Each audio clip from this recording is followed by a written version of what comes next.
sharcigan oo ay xukuumadda ay soo gudbisay oo ka soo horjeeda qodobka 2 iyo qodobka 47 iyo qodobka 89 saddexda qodobba waxay ka soo horjeedaan dastuurka marka anu kale waxaan leeyahay baarlamaanka ayaa laga arkay xildhibaankii iga horeeyay ma aha inay khaldan tahay xukuumadda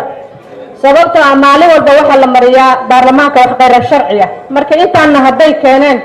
wasiirka iyo intaan noogu simeen ani waxaan leeyahay waa mahadsan yihiin sababtoo dad ay og yihiin baarlamaanka ka soo horeeyay ogaayeen ee maba ay keeneen no isnaacay waa reality-ga waxa ay tahay marka waxa kale oo aan rabaa inaan wasiirka u sii sheego waxaan ognahay maalinkii doorashooyinka la fadhiyay gobolada wasiirka wuxuu yiri waxaan la tashanay dawlad goboleedyada marka wasiir waxaan ognahay iyadoo la fadhiyo Puntland in ay joojiyeen oo ay dhaheen annaga doorashooyinkaas sharciyada la soo qoray ma raacsanin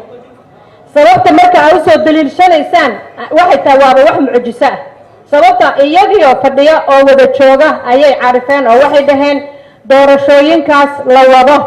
iyo kii hadda la ansixiyo gacanta loo taagay oo batroolka ah intuba dawlad goboleedyada waa ka soo horjeedeen marka annaga waxaan aaminsanahay